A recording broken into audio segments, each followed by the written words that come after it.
ሰላም ውዴ፣ እንዴት ነሽ? ደህና ነሽ? አብዬ እንዴት ነሽ? በጣም ነው የምወድሽ። አሉልሽ ማሪ፣ ፈጣሪ ውደድሽ። እኔ ፍቅር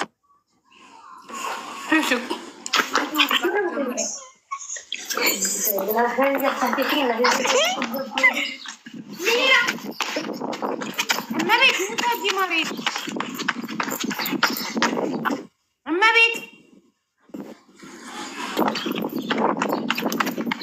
ንፋስ ላይ ናት መሰለኝ። ሩሂ ወይ ወይ፣ እንዴት ነሽ? ደህና ነኝ። እንዴት ነሽ አብዬ? አለሁልሽማ። እንትን በይ ጀምሪ ከተውውቃችሁ። እኔ ሚዩት አደርግልሻለሁ። ሳኝክ ምናምን ድምፅ እንዳይረብሽ፣ የቲቪ ድምፅ ምናምን እንዳይረብሽ። ሰላጣ ስለሆነ ጥሬ ስለሆነ ሳኝክ ከሽ ከሽ ከሽ ይላል። እሺ ችግር የለም። ከተውውቃችሁ ጀምሪ። እሺ ተውቃችን እሱ ባለባጃጅ ነው። የክፍለ ሀገር ልጅ ነኝ እና ከዛ በኋላ ተሳፍሬ እጄ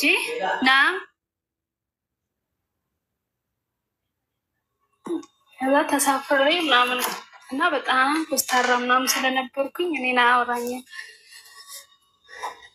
እና ጓደኞቼ ምናምን ይግባባቸው ነበረ። አንድ ሀቡ አንድ ጊዜ ብቻ ተቃቀብዬ ልምጣ። ባባ ጠራሽ እኮ ሂጂ ባባ ጋርና እኛ እንጠብቅሻለን። ችግር የለም። ባባ ነው ያላት፣ እቃ ሊሰጣት ነው። ሌላ ሰው መግባት ይችላል። እስከዛ እሷ ባባን አናግራ እስከምትመጣ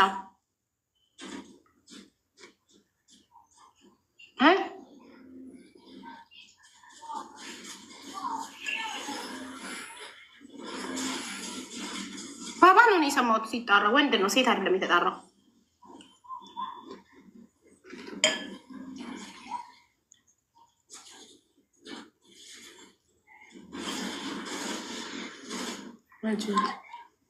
አስገብኝ።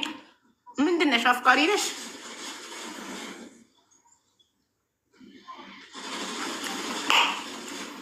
ፕሊስ በእናትሽ አስገብኝ። እሺ ነ እሙነኝ የድንግል ልጅ እሙነኝ የድንግል ልጅ። አካውንትሽ ፕራይቬት ነው። ሴቲንግ ውስጥ ግቢ። ፕራይቬሲ የሚለውን ንኪ። ከዛ ፕራይቬት የሚለውን አዝጊው። ከዛ አስገባሻለሁ። ሌላ አፍቃሪ መተሻል። እሺ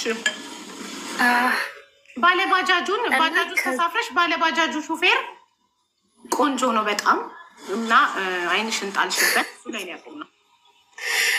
ኧረ እሱን የጣለብኝ እኔ አይደለሁም። እሺ እሱን የጣለብሽ እኔም አውቄ ነው የጣልኩት። እሱን የጣለብኝ እና በጣም ኮስታራ ስለነበርኩ እኔ ማውራት ፈራና ጓደኞቼን ያውቃቸዋል። በጣም ይከታተለኝ ስለነበር ጓደኞቼን ጠየቀ። አስተዋውቁኝ፣ አግባቡኝ ምናምን አለ እና አንዳንዴ ማለት ነው አሁን ሚኪ አንቺን ራሱ ሲፎግር እኔም እኔን የሚመጣልኝ አጭር ስለሆንኩኝ ከማጠሯ መወጣጠሯ ነው የምባለውላ እና በጣም ኮስታራ ምናምን ስለነበርኩኝ ለጓደኞቼ ነገረ ምናምን። ከዛ በኋላ እኔ አልተቀበልኩትም። ትንሽ ጠብረር አልኩበት። ከዛ ጠብረር ብዬበት ያው ልጁ ቆንጆም ነው፣ በጣም ተፈላጊም አይነት ሰው ነው። ቀልደኛም ስለነበር ብዙም አልተግደረደርኩም፣ ይሻልኩ። ከዛ በኋላ ያው አብረን ሆነ ምናምን አብረን ማሳለፍ ጀመርን። የዛኔ ስልክ አልነበረኝም እና ሰፈር ነበር የሚመጣው ምናምን። ሰፈር ይመጣና በባጃጅ ምናምን ይጮሃል። ሲጮህ ድምፁን ሰማና እወጣለሁ። ወጥቼ ምናምን ያው ሰላም ብሎኝ በጣም ያዝናናኛል ምናምን እናሳልፋለን።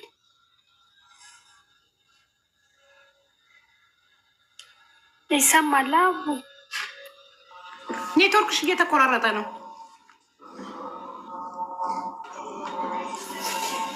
ያው የሳውዲ ኔትወርክ ስለሆነ ነው። አሁን ይሰማል? አፈጣጥኝ አፍትኙ ጉሮሮሽን ሞረድ አድርገሽ ጮክ ብለሽ በጣም ቀልጠፍ ብለሽ አውሪ። ሙዝዝ እያልሽብን ነው። እሺ እና ከዛ በኋላ አብረን ሆነ ምናምን ቤተሰብ ሰማ፣ ፋዘር ሰማና አብረውን 1 አመት ያክል አብረን ካሳለፍን በኋላ ፋዘር ሰማ። ሰምቶ በጣም ተገረፍኩኝ ምናምን፣ አገር አስቀየሩኝ። ከዛ አገር ቀይሬ ማለትም እዛው ክፍለ ሀገር ቢሆንም ወደ ሌላኛው ገጠር አስቀየሩኝና ከ3 ወር ምናምን በኋላ ተመልሼ ስመጣ አግብቷል። ከዛ አግብቶ ነበረ። ምን አልተገናኘንም፣ ሰው ነው የነገረኝ ምናምን። ከዛ በኋላ በቃ ከባድ ነበረ። ከ2 አመት በኋላ ምናምን ስደት ስወጣ አገኘሁት። እሱም ያገባትን ሚስቱም ተፋቶ፣ እኔም ያው ስደት እየወጣው ነበረ። ከዛ በኋላ አግቢ ምናምን አለኝ። ሲለኝ አይ አይሆንም ምናምን አልኩትና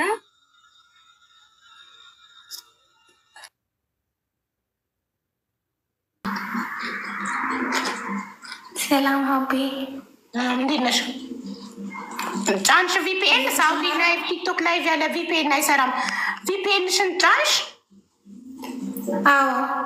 እሺ እናቴ መጀመሪያ ስለስገባሽን አመሰግናለሁ። እሺማ ሀቢ እኔ የምፈልገው የወንድሜ ሚስት ሕክምና ልትወልድ ገብታ ያው ወንድሜ ሾርጣ ተያዘ እና እሷም ይዘዋት ሾርጣ ማለት ነው። እሺ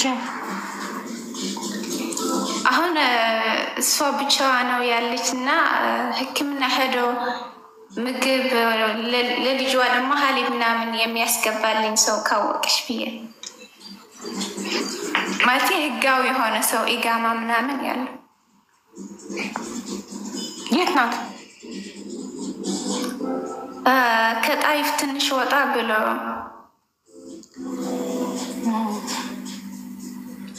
እስቲ የምትችሉ ሰዎች አላችሁ? ከጣይፍ ወጣ ብሎ የወንድሟ ሚስት ልትወልድ ገብታለች። ወንድምየው ደግሞ ተይዞ እስር ቤት ነው ያለው። ስለዚህ ሆስፒታል እንዴት ባልና ሚስት ሆነው ተጋብተው እየኖሩ እስከ ማርገዝ ደርሰው እንዴት የሚያውቁት ሰው የለም? አብሯቸው ኢጃዛ ቤት የሚኖር ሰው የለም? ጎረቤት የላቸውም? እንዴት ማንም የላቸውም? ሳውዲ አበሻ ተጠቅጥቆ ነው የሚኖረው። ሀቢባ የምን መሰለሽ ቦታው ከከተማው ትንሽ ወጣ ያለውና ከዛ አረብ ነው እኔ አስወልድሻለሁ ሕክምና ምናምን አትሄድም አለቻት። ከዛ ስትታመም ነው እኔ አልችልም ሄዲ ስትላት ድንገት ሁለቱ ሄዱ ሕክምና ማለት ነው። ይቅርታ አማርኛው ሰጥቶኛል እኮ ግን ኢጃዛ ቤት አብራ እህትሽ የምትኖራቸው መቼም ሀብታም ሰው ካልሆነ በስተቀር ሳውዲ አረቢያ ላይ ብቻውን ቤት ተከራይተው የሚኖር የለም ማለት ሁሉም በሼር ነው አይደል የሚኖሩት። ቪላ ተከራይተው ብዙ ሰው አብረው እያኖሩ ነው ሸንሽነው ምናምን የሚኖሩት አይደለ? አዎ ግን ምን መሰለሽ እሷ መዝርዓና አንድ ቤት አለው ባልዋና እሷ ብቻ ነው የሚኖረው ማለት ነው። አልገባኝም። ከአስሪያቸው ጋር መዝርዓ ላይ ሚስትና እሱ ብቻ ነው የሚኖሩ ነበር። እሺ ስንት አመት ኖሯል ወንድምሽ ሳውዲ አረቢያ ላይ? እስከ 8 አመት ምናምን ነበረ እሱ። 8 አመት ሳውዲ ላይ ኖሮ የሚያውቀው አበሻ የለም? ጓደኞች የሉትም? ኢጃዛ ቤት ምን መሰለሽ እሱ ስለተያዘ ነው እንጂ እሱ ሁሉ ማለት ይረዳት ነበር። አይሰጥሽም ስልክ ቁጥር የሚያውቃቸውን ሰዎች እስር ቤት ሆኖ ስልክ ጎሮ ምናምን ወሰዱት ሸርጣው። እሷ ሚስቱ ሕክምና ይዘዋት ሲገባ ስልኩ ከቦርሳው የነበረ ብር ምናምን ወሰዱት።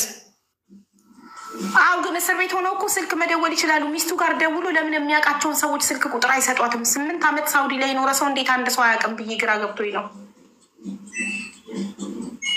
እሷማ ተዘግተዋል ስልኳ። አሁን ሕክምና ምናምን ያለበት ስትነግረኝ ስልኳ ተዘጋ። ባጠሪ ስልኳ ከተዘጋ ሰውስ ብናገኝ እንዴት ብሎ ነው የሚያገኛት? ስልኳ ዝግ ከሆነ ያለችበት እንዴት ብሎ ሳይደውልላት እንዴት ብሎ ይሄዳል? የእሷም ስልክ ዝግ ከሆነ ሕክምና ቦታውና የመዳም ዋትልከን ያለች ቦታው ምናምን ማለት እኔ ሰው ኢጋማ ምናምን ያለው ሰው ነው ብቻ የምፈልገው ማለት የሚችል ሰው ካለ ሳውዲ ላይ ኢቃማ ያለው ሰው ይኖራል።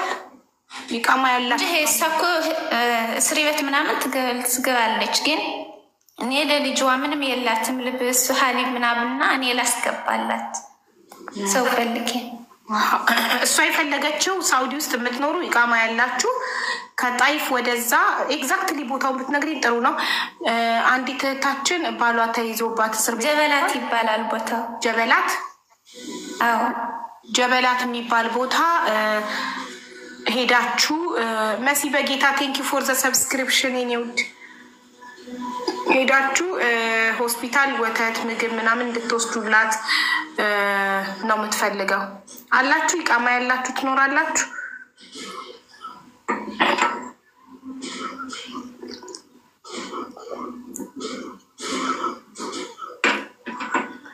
እኔ ያለው የሚል ካለ አስገብቼ ፎሎ ተደራርጋችሁ ቁጥር ትቀያየራላችሁ።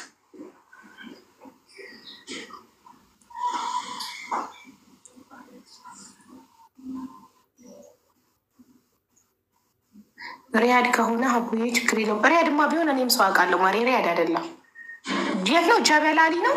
ጀበላሊ ጀበላት ከጣይፍ ትንሽ ወጣ ብሎ ከጣይፍ ወደዛ ወጣ ብሎ ጀበላት የሚባል ቦታ መዝራ ነው፣ ገጠር ነው።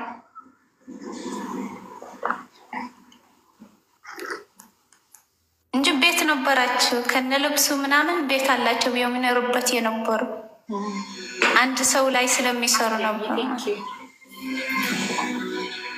እኔ የሚል ሰው ከጻፉ ኮመንት ላይ አስገባና ፎሎ ትደራረጋላችሁ። እስከዛ ያለችንን 15 ደቂቃ እንደ ፍቅር ታሪክ እንስማበት። እርዳታ ልንጀምር ስለሆነ እሺ፣ ቁጭ በይዚው ምንም አይደል ማሬ። እሺ ቤተሰብ ለምን አሰሪው አትወስድላትም እኮ? እኔም ነገሩ በደንብ ስላልገባኝ ነው፣ ጥያቄዎች ያልተመለሱልኝም። ስለዚህ በቃ አለው የምትሉ ካላችሁ ይኸው ፎሎ አርጓትና ሄዳችሁ በውስጥ ትጨርሳላችሁ አብራችሁ። አሰሪዋማ አልችልም አለች እንዴ? አረብ በጣም ደግ ነው ለሚወልድ ሰው። እንዴት ወተትና ወተት ምን መሰለሽ፣ ሕክምና ህጋው ስላልሆንሽ ሕክምና አትሄድም። እኔ አስወልጅ ያለሁ እኮ ብላታለች። እሺ ግን የመንግስት ሆስፒታል ወተትና ዳይፐር ምናምን ይሰጣል ለልጅ ሲወልዱ እዛ? እኔ እንጃ ምንም የሚመጣልኝ የለ ምናምን ብቻዋ ነበረ። ቀርጻ ምናምን ላከችልን በዋትስአፕ ብቻዋ ነበረ። ከዛ ተዘጋ ስልኳ ምናምን። ለምን ተዘጋ? ባጠሪያ የለም አለች ሴትዮዋ። ባጠሪያ ማታቀብላትም? ከሴትዮዋማ ልብስ ሁሉ ምናምን እኮ የተዘጋጀ አለ ሀቢባይ፣ ግን አልችልም አያስገቡኝ አለችን ሴትዮዋ እኮ። ለምን የልብስ ድራይቨር በድራይቨር ወይንም በሆነ ሰው አትልክላትም? ታክሲ ልልክልሽ እና አስገብኝ ስላት ደግሞ አልችልም። ለምን? ምሽዋር ይከፈለዋል እኮ ኢቃማ ያለው ምሽዋር ይከፈለዋል። ሴትዮዋ ቤቷ መጥቶ ሻንጣውን እንካ ውስደህ ይሄ ሆስፒታል እንደዚህ ሩም ነበር ብላ ትሰጠዋለች፣ ይከፈለዋል። ህጋው ስላልሆነች ፈርታ መሰለኝ ማሪ። ምሽዋር ታክሲ እኮ ነው። ታክሲ ሴትዮዋ እንደላከች በምን ይታወቃል? ታክሲው እኮ ነው። እኛም አያስገቡማ። ኢቃማ የሌለው ሰው አላስገቡም። እኛም እኮ ብንልክ ምሽዋር ታክሲ። አሁን አንቺ እኮ አንድ አበሻ ምሽዋር ታክሲ ኢቃማ ያለው እንደዚህ ሆስፒታል ሩም ነበር እንደዚህ ይሄንን ሻንጣ አድርስልኝ ማለት እኮ ይቻላል። ታክሲው ገብቶ ስሟንና ሩም ነንበሯን ይሰጣል። ገብቶ እቃውን አስቀምጦ ይወጣል።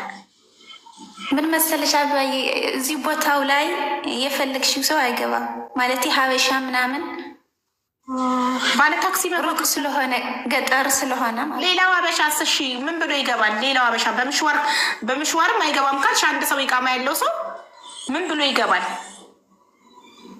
ምን ዋለ ከህክምናው ስትወጣ ወደ ከሆስፒታል ስትወጣ ከሸርጣ እጅ ስላለች ማለት ነው ስትወጣ እኮ ምሽዋር እኮ ይቻላል። ሳውዲ እስር ቤት ለስንት ሰው ስንት ቃል ከናል በምሽዋር ካትወጣ ከሆነ እኮ ለዛ እኮ ነው ኢቃማ ምናምን ያለው ሰው የሚፈልግ። ምሽዋሮች አብዛኞቹ ኢቃማ ያላቸው ናቸው። ስለዚህ ኢቃማ ያለው ምሽዋር ነው መፈለግ ያለብሽ።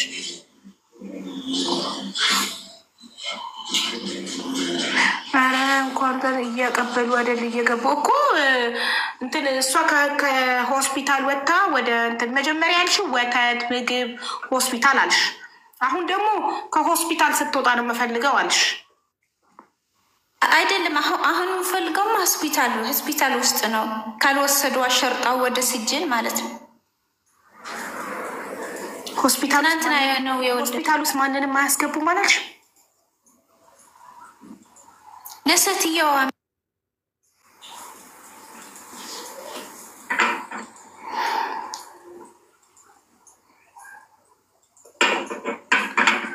15 ደቂቃ ጋይስ 12 ደቂቃ አለን። የፍቅር ታሪክ ያለው ካለ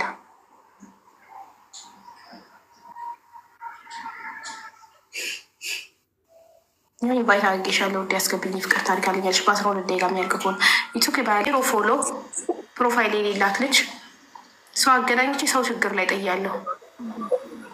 ከዛ በኋላ ደግሞ መቅደስን አገናኝቼ ሉሉን አገናኝቻት ቤቷ አሳርፋት አግዛት ቤቷን በለቀችባት። መበለቅ ታውቃላችሁ? ጠቆመችባት ቤቷን። ሉሉ ማለት ልጇ ታሞ እዚህ ገንዘብ ያሰባሰብንላት ያንቺን ውለታ እንዴት እንደምከፍል አላውቅም፣ በፈለግሽው ነገር አግዝሻለሁ ብላ መቅደስን የሚያሳርፋት ሰው ስል እኔ ብላ ገባችና ሉሉን አገናኘኋት፣ ወሰደቻት። የሰውን ባህሪ ሳላቅ ቲክቶክ ላይ ብቻ አውቂያት ስላለቀሰች አዝኝላት ሰው አገናኝቼ የሰው ህይወት አበላሽቼ ነበር። 17,000 የሳውዲ ሪያል ከፍላ የምትኖርበትን ሙሉ ቤት ከነ ኢጃዛ ልጆቿ ጠቆመችባት። ውጭ አደሩ። አያችሁ፣ እኔ ሰው እረዳለሁ ብዬ ነበረ።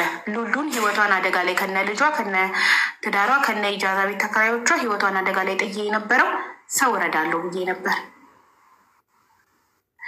አንድ ሰው ደግሞ ሁለት አይነት ነገር ካወራ ውሸታም ነው። እኔ ግን አመኛት ነበር። ፕሮፋይል ሳይኖራት በዜሮ ፎሎ ገብታ አመኛት ነበር። ግን መጀመሪያ ሆስፒታል ነው የምፈልገው ምግብና ወተትም ይወስዳለች። በኋላ ላይ እስር ቤት ነው የምፈልገው። ከዛ እንዴ ቅድም እኮ ሆስፒታል የሚወስድላት ነበር የምፈልገው ብለሽኛል እኮ አልኳት።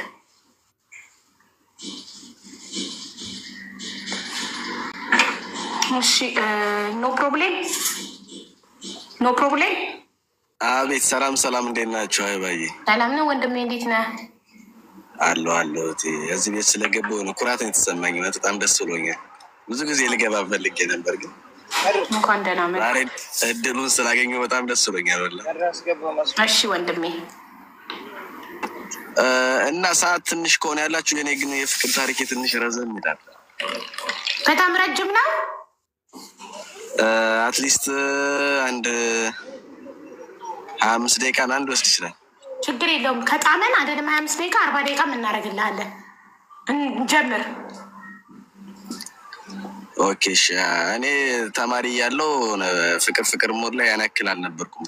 ትምህርቴ ላይ ነበር ማተኮርና ሁለት እህቶች አሉኝ እና እነሱ በጣም ነበር የሚመክሩኝ። በቃ ትምህርት ላይ ብቻ አተኩር፣ ትምህርት ላይ የሆነ ግብ ላይ ስደርስ ሴት በቃ ቀስ ብለህ ታገባለህ ወይ ጓደኛ ትይዛለህ ምናምን ይሉ ነበርና ብዙ ጊዜን ትምህርት ላይ ነበር እንትን ያልኩት። ከዛ ከዕለታት አንድ ቀን በቃ የሆነ ግራጁዌት አድርጌ ምናምን ከተመለስኩ በኋላ የሆነ እህቴ ቤት የምትከራይበትን የለም እየሰማችሁኝ ነው ግን? ኦኬ። እህቴ የሆነ ቤት ተከራይታ ነበረች ከባሏ ጋር የምትኖር እና ያከራያቸውን ልጅችን እሷ ጋር ስገባ ስወጣ ከእህቴ ቤት ስሄድ እሷን አገኘኋት። ከዛ ልጅቱም አጋጣሚ ከዩኒቨርሲቲ ምናምን የሆነ ውጤት ተበላሽቶባት ምናምን መጣ ነበር ያገኘኋት።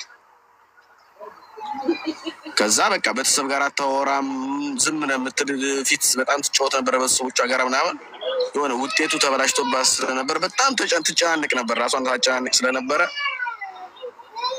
በቃ ዝም ነው የምትልና ቤተሰቦቻቸው የእሷ ቤተሰቦች ጨነቃቸውና እስኪ ልጅቱን አንዳንድ ነገር በላት፣ እስኪ አውራት፣ እስኪ ሙና ነው እንደዚህ ዝም የምትል፣ እኛንም እኮ እያወራችን አይደለም ምናምን ሲሉኝ ከዛ እኔ አጋጣሚ ያው የሆነ እድሜያችንም አሪፍ ኩል ስቴጅ ላይ በመሆኑ አወራኋት ምናምን። ሆነሽ ነው ዝም እያልሽ ነው ምናምን እያሉሽ እኮ ነው ቤተሰቦችሽ፣ ለምንድን ነው ምናምን ስላት ኧረ ታሪኩ ብዙ ነው ምናምን አለች እና ያለውን ነገር በስልክም በአካልም በደንብ አጫወተችኝ እና በቃ የሆነ ውጤቷ ምናምን ተበላሽቶባት በቃ ቀጣይ ስትሄድ ተማሪዎች ተጠርተው ምናምን ሲሄዱ እሷ እንደማትሄድ ሁሉ ነገረች። ታውቂያለሽ የሆነ ሰከንድ ሴሚስተር ላይ ያለው ውጤቷን የተበላሸባት የመጀመሪያ ዓመት ተማሪ ያለች እና ግዴታ ሰከንድ ላይ ነው የምታስተካክለው። ፈርስት ላይ ብትሄድ ያንን ውጤት ሳታስተካክል ፈርስት ላይ ብትሄድ ምንም አያሳልፋትም፣ ወርዛኛው አላሳልፋትም ነበር ከዛ ያጫወተች ምናምን እንዳለ በጣም በቃ ተግባባን እኔና እሷ ራሱ በቃ ያለውን ነገር ምናምን እኔም ከነበረኝ ልምድ አኳያ ምናምን ነገርኳት። ከዛ ጋኛ ትምህርት ቤትም ልክ እንደዛው በቃ ያጋጠማት ልጅ ምናምን እንዳለች ነገርኳት እና በቃ እንደዚሁ እንዳስኬደችው ተረጋግታ ምናምን እንደተማረችው ምናምን ነገርኳት። ከዛ በደንብ ተግባባን። በቃ ሀሳቧ ምናምን በኔ ላይ በቃ እንትን የሚላትን በቃ የምትጨናነቅበትን ነገር ምናምን ሲኖር በቃ ስትጨናነቂ ምናምን ደውለሽ እንደዚህ በይኝ የሆነ መፍትሄ ካለ እኔ እፈልግልሻለሁ ወይ ከሌላ ሰው ጠይቄ እነግርሻለሁ እንዳት እና በጣም እናወራ ነበር እሷ ጋር። እዛ ሳላስበው ፍቅር ውስጥ ወደድኩ። ከዛ እሷን የሆነ ትምህርት ወደ ዩኒቨርሲቲ ሳትሄድ ማለት ነው 12 እና 11 ያስተማራት የሆነ ዘመዷ ነበረ የሆነ የአክስቷ ልጅ። ከዛ ከሱ ጋራ ሞር በቃ ብዙ ጊዜ ከሱ ጋራ አንድ ቤት ነበር የሚኖሩት ታውቂያለሽ። ልጁ ደግሞ ወጣት ነገር ነበርና የሆነ እህቴ አጋጣሚ እህቴ ጋርም በጣም ስለምንግባባ ሞር በቃ እሷ እኮ እንደዚህ ነውና የልጁ ጋራ ምናምን እዛ ከአክስቷ ልጅ ጋራ ሳትጣበስ አትቀርም ምናምን ትለኛለች። እኔ ምንም ነገር ሳልነግራት እኔ የተሰማኝን ነገር ምናምን ሳልነግራት ዝም ብሎ በቃ የሆነ እሷ ጋራ የሆነ ጓደኝነት ሊጀምር ይችላል ምናምን ጠርጥራ ስትነግረኝ ኖ አይ ምንም ነገር የላትም እሷ ምናምን ስለሷም አንዳንድ ነገር ነግራኛለች ምናምን አልኳት አውቄ ማለት ነው። ከዛ ልጅቱን ልጅ ጠየኳት ምናምን ስላት ስጠይቃት ያለውን ነገር ነገረች ምናምን። ከሱ ጋር በቃ ለትምህርት ነው የሄድኩ እንጂ ሌላ ነገር አልነበረንም ምናምን አለች። አመንኳት። በጣም ወድጃ ስለነበረ በቃ ለማመን ጊዜ አልፈጀብኝም ነበር። ከዛ በቃ አብረን ያው ዩኒቨርሲቲ እስከምጠርበት ጊዜ በዛኛው በሰከንዱ ምናምን አብረን ብዙ ጊዜ አብረን ቆየን እንገናኛለን ምናምን። ከእህቴ ቤት በቃ በሳምንት አንዴ ምናምን ሰሪ ነበርኩ ልጅ በተደጋጋሚ ማድ ጀመርኩ። በቃ ከዛ ነው በቃ አብሬ እሷ ጋር ቁጭ ጫወት ቆይቼ ምናምን ነው የምመጣው። ከዛ ብዙ እንደዚሁ ከሄድን በኋላ መገናኘት ጀመርን። በውጭ ምናምን እንገናኝ ነበርና ግን ቤተሰቦቿ በጣም ሀርድ የሚባሉ አይደሉም። ግን እሷ ቤተሰቦቿን አክባሪ ነበረች። በቃ ሳታስፈቅዳት መጣም ከዚህ ቦታ ታይሽ ምናምን ተብሎ ቤተሰብን ሌላ ሰው እንዲናገርባት ምናምን ስለማትፈልግ በቃ የሆነ ታይም አለው የምንገናኝበት ሰዓት ምናምን ተገናኝተን ውጭ ላይ እናወራለን ምናምን። ከዛ ከዕለታት አንድ ቀን ምናምን አጋጣሚ በቃ ወደ ግቢ ልትሄድ ሆነ ታውቂያለሽ። ከዛ ወደ ግቢ ልትሄድ ሲሆን እኔ በቃ የሆነ ከሷ ጋራ የሆነ አብሬ የሆነ አንድ ሌሊት ማሳለፍ ፈለኩ። ከዛ ቀን በፊት ምናምን ነገርኳት ምናምን ስነግራት በቃ ኦኬ ችግር የለውም በቃ እኔ ለእርስል አንድ ቀን ለእርስል ምናምን ያኔ ከአንተ ጋር አድረ ምናምን እሄዳለሁ ምናምን አለች። በጣም ነበር በቃ ምንዋደድ እና በጣም ትወደኝ ይመስለኝ ነበር እና እሺ አልኩ። ደስታ በደስታ ሆንኩ። ከዛ የመጨረሻ ልትሄድ ሳምንት ላይ ምናምን ተገናኘን። በቃ ስልሽ አገኘኋት የሆነ ቦታ ቀጠሪያት ምናምን ተገናኘንና ግን ዛሬ በቃ አላድርም ምናምን ነገ ነው የምሄድ ግን ዛሬ አላድርም ምናምን አለች።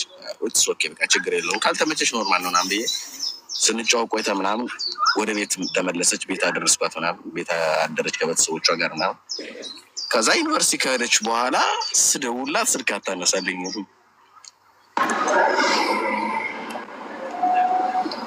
እየሰማሽ ነው? አዎ በደንብ እየሰማሁት ነው። ከዛ ከዩኒቨርሲቲ ከሄደች በኋላ ስልክ ምናምን አታነሳልኝም እና እንዴም ሆኖና ነው በቃ እህቴ ያለች ነገር ልክ ነች ማለት ነው። በቃ እሱ ጋር የሆነ ቢመስል ኖሮ ይኸውልህ ታሪክክ መሳጭ ቢሆን ኖሮ ሰዓት እንጨምርልክ ነበር። ግን አሁን ታሪክክ መሳጭ ስላልሆነ ሰዓት አንጨምርልክም። እርዳታ አለብኝ 4 ሰዓት ላይ። ኦኬ ቪዲዮውን አሁን የሰራሁትን የእርዳታ ቪዲዮ ሼር ዲዩት ሪፖስት አድርገው ለወንድማችን ሳውዲ ለሚገኝ ወንድማችን እርዳታ ልናሰባስብ ነው። ባለቤቱ ልትወልድ ሆስፒታል ገብታ ሞተችበት በስደት ላይ እና ህፃኗ ልጅ አሁን ሚስቱን ከሞተች 23 ቀኗ ነው። 23 ቀን አስክሬኗ በረዶ ቤት ፍሪጅ ውስጥ ተቀምጧል። ህፃን ልጅ 23 ቀን ሆስፒታል ውስጥ ተቀምጣለች። ለምን? የሚከፈል ክፍያ ስላለ ክፍያውን ባለመክፈሉ ተይዞበታል። የሚስቱ አስክሬን እና የህፃን ልጅ የተወለደችው ልጅ ተይዞበታል እና ያንን ገንዘብ እንዲከፍል እና የሚስቱን አስክሬን እና ህፃኗን ልጅ እንዲረከብ እኛ እርዳታ ልንሰበስብለት ነው። ስለዚህ ችግር የለም። በጣም ቴንኪው አመሰግናለሁ። ሌላ ቀን እንትን እለዋለሁ። እኔም ራሱ ያለሁት የሆነ ኦኬ ሻይ ሲጀመር የሆነ ይሄ እኮ የድሮ ያለፈ ስለሆነ እኮ አሁን አዲስ ካለፍ ደግሞ ሌላ ቀን ነው። ሌላ ቀን እመጣለሁ ችግር የለውም። እና ያለሁትም ሌላ ቦታ ስለሆነ እኔ ራሱ ሀቢባዬ የሆነ ከዚህ ከእርዳታ ስብስቡ ምናምን የሆነ ቦታ ላይ ስተካከልልኝ እኔ ራሱ በማንኛውም እርዳታ ከጎንሽ ነኝ ለማለት ፈልግ። እሺ ወንድሜ አመሰግናለሁ። በጣም ነው የምወድሽ። ኑሪልን። አመሰግናለሁ። እሺ ወንድሜ። እሺ አመሰግናለሁ። ቴንኪው። እሺ ሌትስ ጎ ቤተሰብ። አሁን እርዳታው ሊጀምር ነው። 4 ሰዓት ሆኗል። ባለጉዳዩ ይመጣል። ወንድም ካሊድ እንዴት ነህ? ሀዊዬ እንዴት ነሽ? ሰላም ነሽ ወይ? እንኳን አደረሳችሁ እንግዲህ ለክርስትና እምነት ተከታይ ለሆናችሁ መልካም በዓል። እንግዲህ እንዴት ነህ? ጠፋክ እኮ። እኔ እንኳን ጠፍቼ አካውንት የተዘግቶ አትፈልገኝም? 40 ጊዜ ይኸው እየተከተሉን እየተከተልን እያዝምሽ 2 አካውንት ተዘግቶብኝ ይሄ አሁን 3ኛ ነው። እንደገና 4ኛ እና 5ኛ ገስት ላይ አለ። ሀቢባ የህዝብ ድምፅ የሚለው የኔ ነው። ከታች አሜን የሚለው የኔ ነው። ሌላም አካውንት እያዘጋጀው ነው።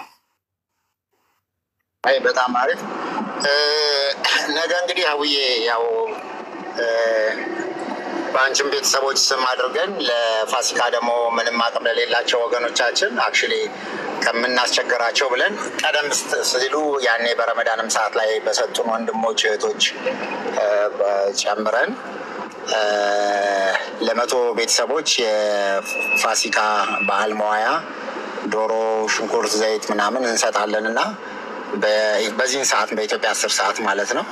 ስለዚህ በቀጥታ ስርጭት የሀቡን ቤተሰቦችንም አንቺንም የምናመሰግንበት ፕሮግራም ይሆናል እና እንደ አጋጣሚ ሆኖ ደግሞ ያው እንግዲህ ኤፕሪል 20 ነው የተወለድኩት። ኖርማሊ እሑድ ነው በርዝዴ። ስለዚህ በርዝዴንም ምክንያት በማድረግ ለእነዚህ ቤተሰቦች ደግሞ ድጋፍ የምናደርግበት ቀን ይሆናል እና ስለዚህ በጋራ ሁላችንም ተሰባስበን ፈጣሪ ይህንን እድል ሰጥቶ እንደገና ወደዚች ምድርም ስላመጣን የምናመሰግንበትና ሰደቃ የምናደርግበት ነው ቀን ነው። ስለዚህ ነገ እንግዲህ በኢትዮጵያ 10 ሰዓት በእናንተ እንግዲህ 4 ሰዓት ማለት ነው። ስለዚህ ነገ ፕሮግራም እንድንይዝ ነው። ቪዲዮ ሰርተሽ እንግዲህ የሁሉም በረመዳንም በእንትንም የረዳችሁ ሰዎች ደግሞ አሁን ደግሞ ፋሲካ ምንም ለሌላቸው አቅመ ደካሞች ደግሞ ድጋፍ የምናደርግበት ነው እና ኑ ምስጋና በረከት እንግዲህ እንቀበል ብሎ እንግዲህ ምርቃት እንቀበል ብለሽ ያው ህዝቡን እንድታሰባስቢው ነው። ቴንኪዩ ሀዊዬ። እሺ ወንድም ካሊድ እኔም አመሰግናለሁ። በጣም ስለምረሳ ማስታወሻ እያያዝኩ ነው ነገ ጠዋት ቪዲዮ እንድሰራ።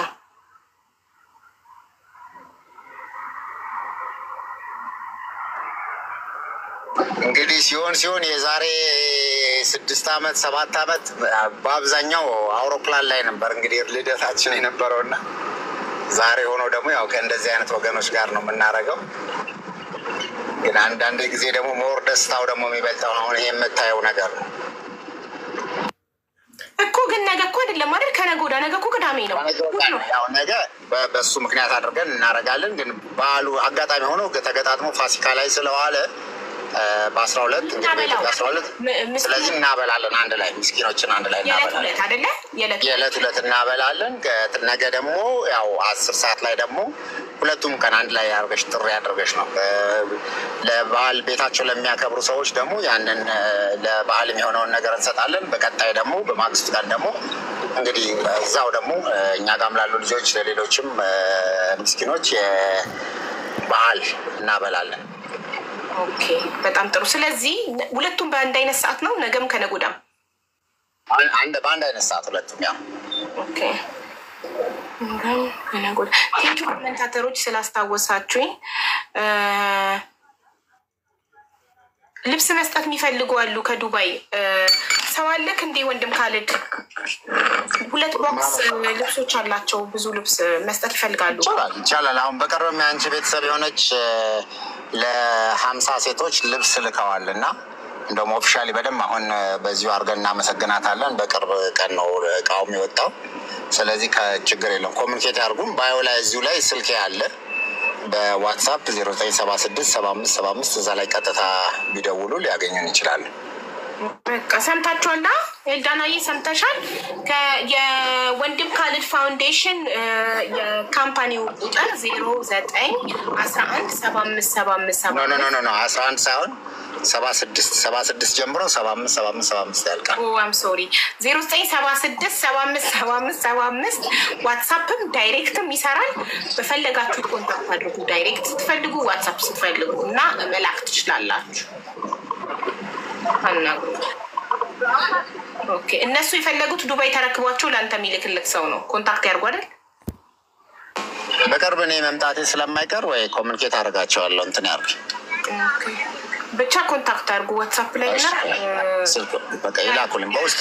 አሁን ኢንቦክስም ላይ ከጻፉልኝ ያገኘኛል። ኢንቦክስ ላይም ከፈለጋቸውን ጻፉ እና በተረፈ ደግሞ ማለት ካርጎ ከላኩ አይ ቲንክ መላኪያው ይወደድባቸዋል። በቃ ችግር የለውም። በሚሆን መንገድ ሶሉሽን እናደርጋለን። ይጻፉልኝ። ስለዚህ ወደ አንቺ እርዳታ እንገባለን። ስለዚህ ለእርዳታው ላይ አብሬ ያለሁኝ የኔም ወገኖች እንዲካፈሉ እንዲሳተፉ ከጎንሽ ነኝ። ሰምቻለሁ ታሪኩን። እሺ ቤተሰብ የሰራሁትን ቪዲዮ ሁላችሁም ሼር ዲዩት ሪፖስት አድርጋችኋል።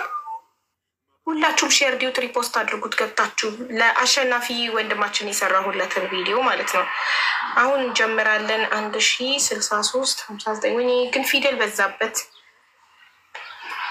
ፊደል በዝቶበታል። ግን ኢትስ ኦኬ በቃ ቁጥር በጣም ጥቂት ነው ያደረጋችሁት አካውንቱ ላይ። ግን ጥሩ ነው፣ ሞር ሴፍ ነው ለኛ። አማርኛ ማንበብ የማትችሉ ሰዎች አካውንት ነምበር ዋትሳፕ ላይ ግሩፕ ስከፍት ከዛ ላይ ትወስዳላችሁ። እሺ የህፃኑ ልጅ እርዳታ በቀደም 1